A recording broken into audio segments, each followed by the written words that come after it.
Hello people, so today I am going to be telling you about how to make a bed and set your spawn point. We're kind of going back to basics here. As usual though, I'm going to be very thorough and I'm going to include some tips on how to make a bed earlier than might normally be possible and how to find a good spot to put it when you're just starting out. So, bed is normally used to set your spawn point, to set a spawn point other than the default spot that you would spawn in the world. It can also be used in place of a chair as a comfort item for one of these nice NPC houses. So normally you would have a table and chair, or even a workbench and a chair. You can use a bed or a couch or something like that as well. So there are many types of beds. All of them require a loom, because you need some silk to make a bed. So that's the one in the middle here, the wooden thing with the little cloth hanging from it. Loom, of course, used to make various clothing items, but you can use it to make silk from 7 cobwebs, and that's going to become very important for making a bed. Any kind of bed will need 5 silk, which means 35 cobwebs. The normal way to make a bed is also by using the sawmill. So how this works is a loom can actually be found sometimes underground in some of the underground houses, but a sawmill will have to be crafted. So a sawmill is made from 10 wood, 2 iron or lead bars, and 1 chain at the workbench. So if you have all those items, and of course to make chain, you will also need an anvil, because you'll need 1 iron or lead bar to make 10 chain at the anvil. So basically you're going to need a lot of iron or lead to get started doing that. But once you have it all, you can make your sawmill from 10 wood, 2 iron or lead bars, and 1 chain at your workbench. And I've already, of course, gone ahead and done that, so I can save a little time here. And your basic bed recipe from there is 5 silk, as I mentioned, plus 15 of any one type of wood. And there are certain types of blocks that you can make beds from at the sawmill as well. But if we go here, yeah, I've actually gone ahead and done this. I think I've got some chain in here though. Yeah, right there. So I can go ahead and I can show you that is now valid for me to make a bed here.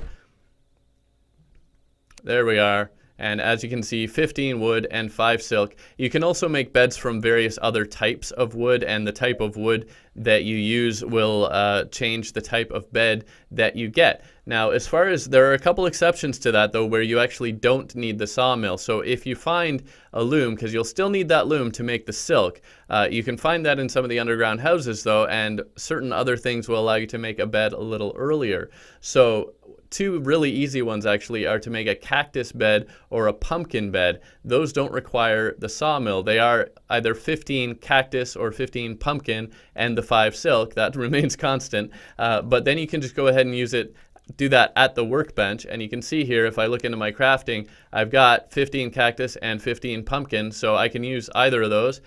I can make a cactus bed with 15 cactus and 5 silk. And it's going to look like that.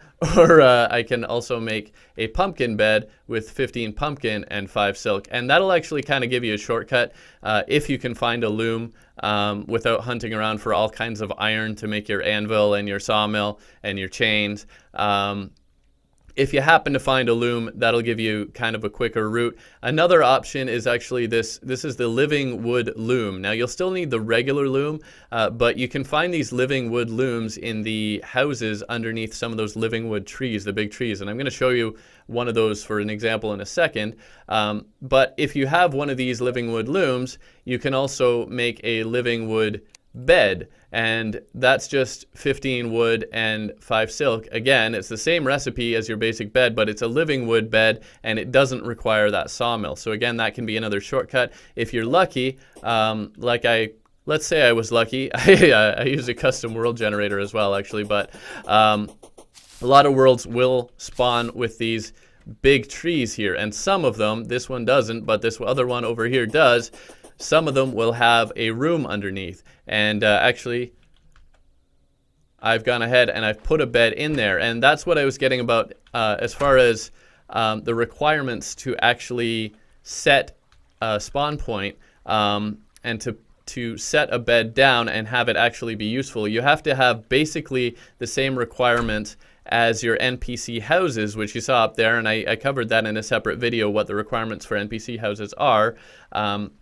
But you can actually use this little room, which effectively functions as a house underneath one of these trees. You can also use the little houses that you'll find on the floating islands if you're lucky enough to find one of those early in the game.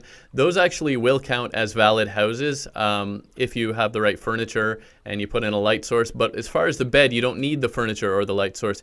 You just need a room that's big enough, and the requirement is 60 blocks total, including the walls and the floor and the ceiling. It's a space of 60 blocks, and normally it's player-placed background walls. That's why this little room under the tree and the ones on the floating islands are actually an exception to that. Normally you have to place the background walls. So if you dig a hole in a cave underground and it's got, the normal mud background or stone background, that's not going to count unless you replace that background with player-placed walls. So the basic structural requirements are the same as an NPC house, though. It's 60 blocks, including the walls, floor, and ceiling, and it's got to have normally the player-placed background walls, which also ensures that enemies can't spawn inside. You don't, however, need to worry about any other furniture for you to be able to spawn in here, and you don't necessarily need a light source, although of course that's going to be helpful. And this is an early way if you're just starting a game. This gives you somewhere to go without, building your own house and having to meet all those requirements and being, more vulnerable out in the open where the zombies might get to your house more easily or whatever. If you happen to find one of these trees and you have a house under here, that is actually a very convenient way to get started. And it counts as an NPC house if you leave the table in here as well, the chair or your bed. And as far as actually setting your spawn point, once you've set a bed down like this, you just right-click. And if you're on another platform, of course, this is on PC, it's just a simple right click. On other platforms, it's going to be your secondary action button, whatever that is. And you can see down in the corner, I can set or remove that spawn point. If I remove it, then I'm going to go back to the default spawn point, which is this spot randomly on the ground in the world, which of course, again, leaves me kind of exposed. Now, there are also various other beds you can make, special beds, especially some that require special crafting stations. Generally, though, it's still going to be that same basic recipe, 15 of the type of block that goes with whatever special crafting station it is, and again, your 5 silk that you're going to make at your loom. So for instance, you can make a skyware bed from 15 sunplate blocks and 5 silk. If you get a sky mill, which you'll find in some of those floating islands, you'll find a sky mill. And there's various other crafting stations that you can either make or come across, and you can make special beds out of those things. But that covers basically what you need to know. And again, I can make a little space, remove a chair from one of these. I can put a bed in one of these rooms, and that'll spawn me in a nice, safe little house. And that's the basic idea here. So again, it does have to be enclosed. It does have to be a proper room, structurally the same requirements as an NPC house, although not the furniture and the lighting. And that's about it. So that's how you make a bed, and that's how you set your spawn point. Hope you liked the video. Thanks for watching. Please subscribe if you haven't already, and I'll see you next time. Bye for now.